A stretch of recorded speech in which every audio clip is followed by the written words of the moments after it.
Hello everyone, मैं अदनान आप सभी का स्वागत करता हूं आपके अपने चैनल में। देखिए, कल मैंने एक अनाउंसमेंट की थी कि आप सभी का जो है 1 महीने का क्रैश कोर्स स्टार्ट हो रहा है यूपी SSC पीटी एग्ज़ाम के लिए। अगर आप लोग मुझे अपना 1 महीना दोगे, ठीक है, यहाँ पर सी जो है मिस हो गया।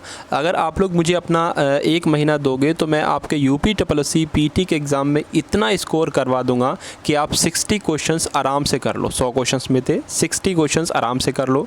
ठीक है, देखा जाए ये स्कोर इनफ तो नहीं है एग्ज़ाम को पास करने के लिए, मगर मैंने आपको बताया था कि 1 महीने में मैं आपको इतनी ही तैयारी करवा सकता हूं। अगर आपको 80 स्कोर करना है, ठीक है, 80 स्कोर करना है तो लगभग 20 से 25 दिन आपको मुझे और देना होंगे। ठीक है, इतना समय तो आपको देना होगा।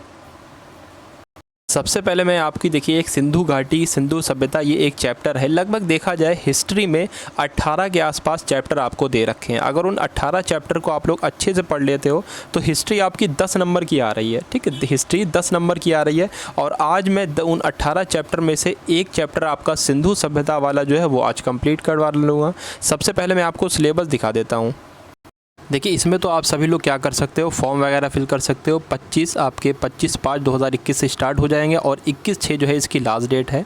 ठीक है, ठीक है, और फीस जो है इसकी 185 रुपये है। ठीक है, आप लोग देख लेना। तो देखिए, सिलेबस की अगर हम लोग बात करें तो सबसे पहले देखिए हिस्ट्री जो है ये आपकी 5 नंबर की आएगी। उसमें हिस्ट्री में ही एक पोर्शन होता है भारतीय राष्ट्रीय आंदोलन, ये भी आपका 5 नंबर की आएगी। इस तरह देखें तो हिस्ट्री यानी कि इतिहास आपकी 10 नंबर की आ जाती है। ठीक है, और देखिए टॉपिक कितने हैं देख लीजिए ज़रा, जल्दी से देख लीजिए। टॉपिक 1 2 3 4 5 6 7 8 ये हो गए।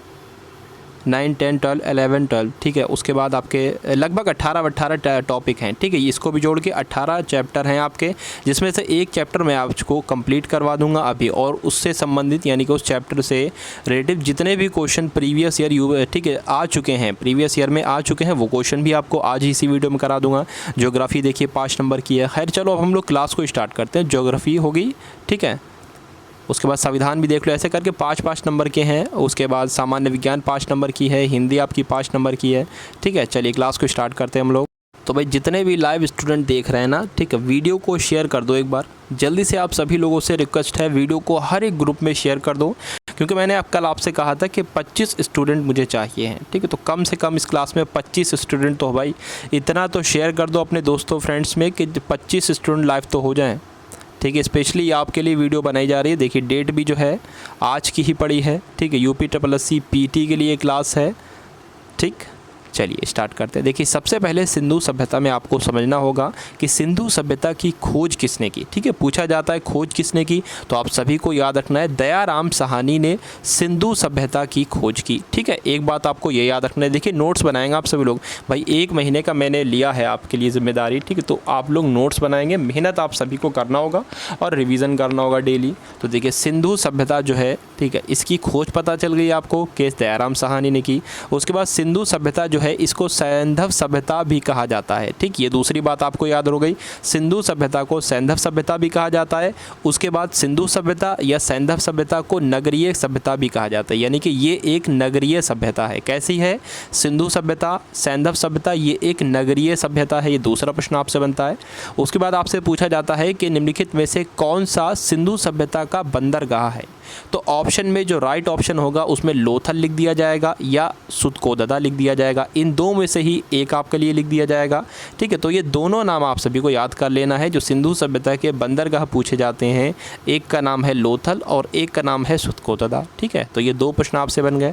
उसके बाद आपसे पूछा जा सकता है कि मोहनजोदड़ो से जो स्नानागार मिला है, देखिए एक जैसे स्विमिंग पूल नहीं होता है, तो मोहनजोदड़ो स्थल से एक स्नानागार मिला है भाई। ठीक, वो बहुत ही विशाल स्नानागार है, प्राप्त हुआ है। ये सैंधव सभ्यता की एक सबसे बड़ी इमारत है, यानी कि सिंधु सभ्यता कह लो या सैंधव सभ्यता कह लो, ये सिंधु सभ्यता की सबसे बड़ी इमारत है जो मोहनजोदड़ो में स्थित है। उसका नाम क्या है, तो उसका नाम आपको बता देना है भाई, स्नानागार उसका नाम है। ठीक है, देखिए यूपी SSC पीटी की अगर हम लोग वैकेंसी की बात करें तो तकरीबन 50,000 वैकेंसी आने वाली है। और ये आपका जो है भाई, ठीक है, सितंबर में ये आपका एग्ज़ाम हो जाएगा। सितंबर में एग्ज़ाम हो जाएगा। क्यों? क्योंकि इनको भाई चुनाव से पहले पहले दिसंबर जनवरी से पहले पहले जो है इनको भर्ती भी तो दिखाना है। योगी आदित्यनाथ जी को भर्ती भी तो दिखाना है कि इतनी इतनी इन्होंने भर्ती की है। ठीक है, तो एग्ज़ाम आपका सितंबर तक हो जाएगा और रिज़ल्ट भी आपका 2 महीने में आ जाएगा। तो देखिए मोहनजोदड़ो से ये वाला हो चुका है हमारा। मोहनजोदड़ो से एक नर्तकी की कांस की मूर्ति भी मिली है, यानी कि एक कांस की मूर्ति मिली है जो कौन सी वाली स्टेप में है, वो नाच रही है भाई, ठीक है, नर्तकी की मिली है, वो कांस की मूर्ति है, ये भी हो गया। उसके बाद देख लीजिए आप सभी लोग, देखिए जो आपके जो सिंधु सभ्यता थी इसकी लिपि कैसी थी, आपसे पूछा जाता है कि सिंधु सभ्यता की निम्नलिखित में से लिपि किस प्रकार की थी, तो आपको याद रखना है भाव चित्रात्मक इसकी लिपि थी, ठीक है। तो ये सभी लोग आप लोग नोट करोगे अपनी कॉपी में डेली जो मैं आपको पढ़ाऊँगा, ठीक भाई। अगर आप लोग देखो शेयर नई वीडियो करोगे तो आज ही आपकी लास्ट वीडियो भी हो सकती है, क्योंकि मैं आपके लिए नोट्स बना रहा हूँ भाई, ठीक है, मेहनत कर रहा हूँ।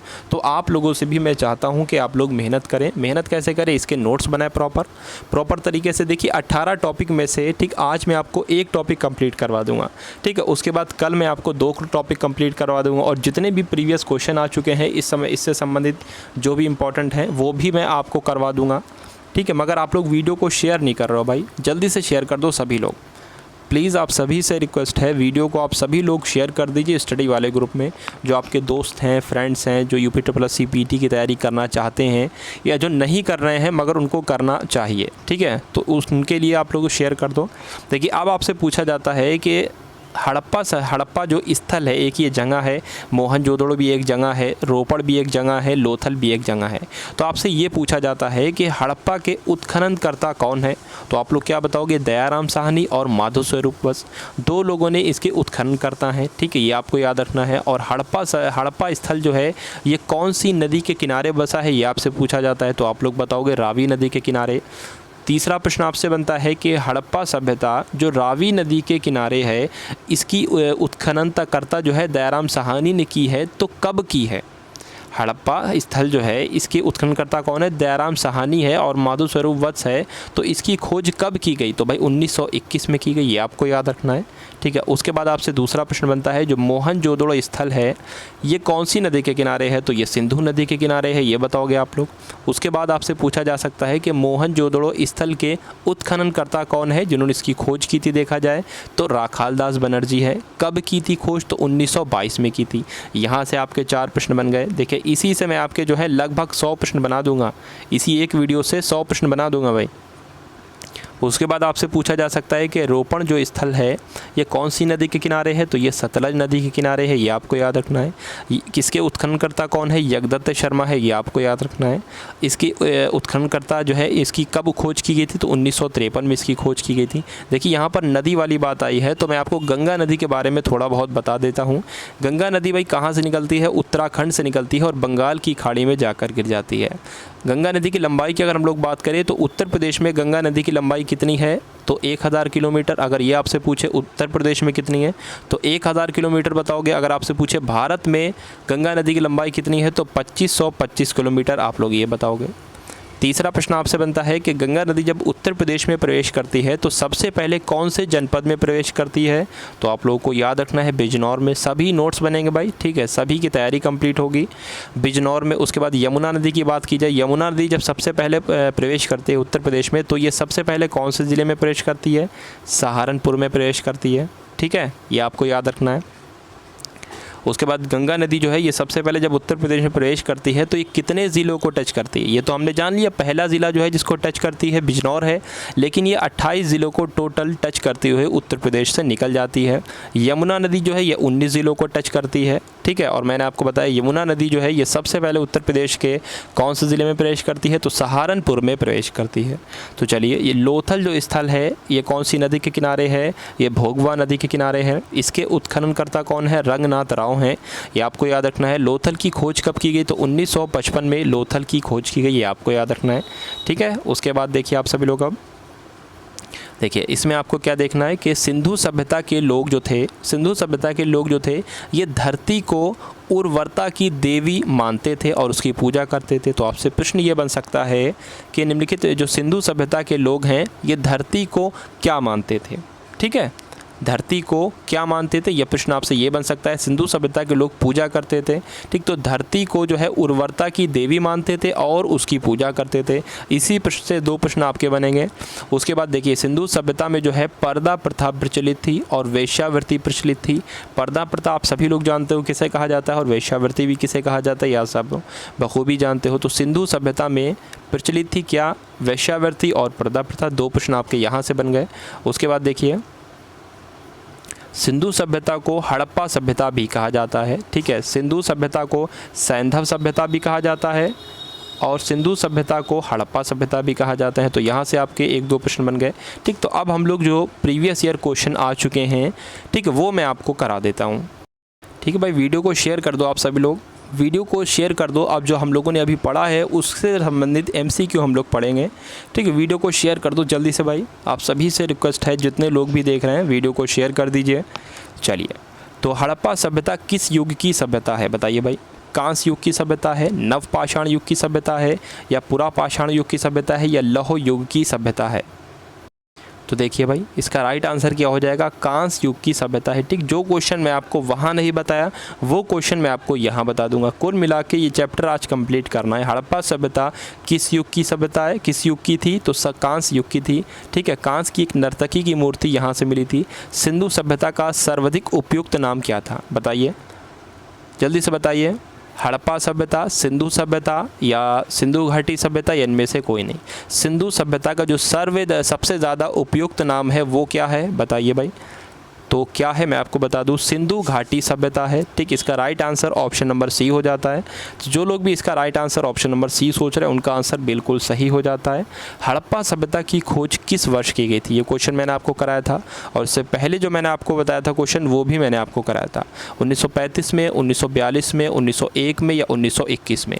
हड़प्पा सभ्यता की खोज आपको बताना है कब की गई।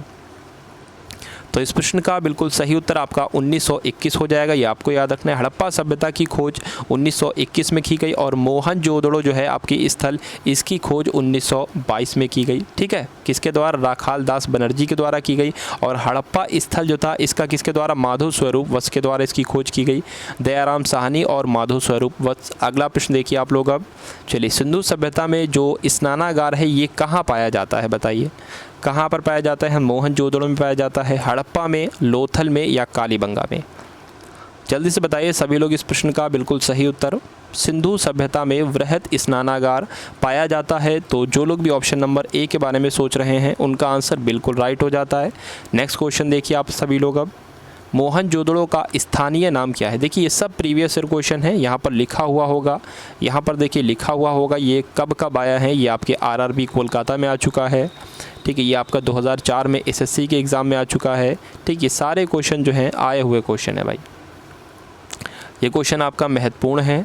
मोहनजोदड़ो का स्थानीय नाम क्या है ये आपको बताना है। जीवितों का टीला, कंकालों का टीला, दासों का टीला, या मृतकों का टीला। जल्दी से बता दीजिए इस प्रश्न का बिल्कुल सही उत्तर। देखिए तो इस प्रश्न का राइट आंसर आपका ऑप्शन नंबर डी हो जाएगा। इसको हम लोग माउंड ऑफ डेड भी बोलते हैं और मृतकों का टीला भी बोलते हैं। किसको, मोहनजोदड़ो को। और मोहनजोदड़ो से ही एक नर्तकी की कांस्य की मूर्ति मिली है, ये आप सभी को याद रखना है। स्नानागार भी यहीं से मिला है, ये भी आपको याद रखना है। मोहनजोदड़ो की खोज किसने की, तो राखाल दास बनर्जी ने की, 1922 में की। 1922 में की। अगर हम बात करें हड़प्पा सभ्यता की खोज किसने की, तो बताइए भाई। हड़प्पा स्थल जो है इसकी खोज किसने की बताइए जल्दी से। तो माधव स्वरूप वत्स, दयाराम साहनी और माधव स्वरूप वत्स ने हड़प्पा की खोज की 1921 में की, ठीक है। तो ये कुछ महत्वपूर्ण प्रश्न थे और कुछ थ्योरी थी। देखिए मैं आपको थ्योरी प्लस प्रैक्टिस दोनों ही चीज़ें कराऊंगा, ठीक है। देखिए अगर आपकी एक बार गवर्नमेंट जॉब लग जाती है तो हर इंसान आपकी वो रिस्पेक्ट करेगा जो आपको चाहिए है, ठीक है। तो उस रिस्पेक्ट के लिए, अपने माँ बाप की इज़्ज़त के लिए, उनकी रिस्पेक्ट के लिए, जो वो सोचते हैं आपके बारे में कि कितने आप हो, आपकी कब तक जॉब लग जाएगी, पूछते होंगे बार बार। तो इस बार भाई मेहनत कर लीजिए। क्यों? क्योंकि इस बार जो साल है वो ख़ास है। वो ख़ास इसलिए है क्योंकि 2022 के मार्च महीने में भाई चुनाव हैं, ठीक। तो यानी कि ये दिसंबर तक सब कुछ कंप्लीट कर देंगे। जो भी इनको कंप्लीट करना है दिसंबर तक ये कंप्लीट कर देंगे, क्योंकि उसके बाद तो आचार संहिता लग जाएगी, उसके बाद कुछ होगा नहीं। तो दिसंबर तक ये आपका जो है एग्ज़ाम रिज़ल्ट वगैरह सब कुछ दे देंगे। कई सारी भर्तियाँ भी पूरी कर लेंगे। अभी देखना कोरोना थोड़ा सा ही कंट्रोल में आने दो, फिर देखना एग्ज़ाम कैसे आपके धड़ाधड़ होते हैं। क्योंकि लास्ट ईयर भी कोरोना जब भी जैसे ही थोड़ा नियंत्रण में आया था जून जुलाई के बाद, उसके बाद फ़ौरन ही सारे एग्ज़ाम ले लिए गए थे, ठीक है। तो उस एग्ज़ाम में जो लोग फेल हो चुके हैं वो लोग अब पीटी की तैयारी करें। 50,000 वैकेंसी आने को हैं, ठीक है। तो जल्दी से पीटी की तैयारी करें। मैंने आपको बता दिया है कि लगभग 60 प्रश्न की मैं आपको तैयारी करा दूंगा 1 महीने में। दूसरा महीना अगर आप लोग मुझे देते हो तो 80 प्रश्न की तैयारी मैं आपकी करा दूंगा, ठीक है। लेकिन ये वीडियो आज आपकी लास्ट वीडियो भी हो सकती है, इसके बाद कोई वीडियो भी नहीं आ सकती है। क्यों? क्योंकि अगर आपने इसको शेयर नहीं किया भाई, शेयर नहीं किया, जितने व्यूज़ होना चाहिए इस वीडियो पर उतने व्यूज़ नहीं हुए, तो भाई मुझे और भी काम है, ठीक है। मैंने आपके लिए ये बहुत ही वादा किया था आप सभी से, ग्रुप में मैसेज किया था ऑडियो से कि आप सभी के लिए मैं वीडियो लाऊंगा। तो आज बहुत ही टाइम निकाल कर, ठीक है, मैं आपके लिए वीडियो लाया हूँ। डेली मैं आपके लिए वीडियो लाऊँगा अगर आप लोग भाई सभी लोग मिलकर इसको शेयर करेंगे, ठीक है। तो मिलते हैं अब हम लोग आने वाली वीडियो में। जय हिंद, वंदे मातरम।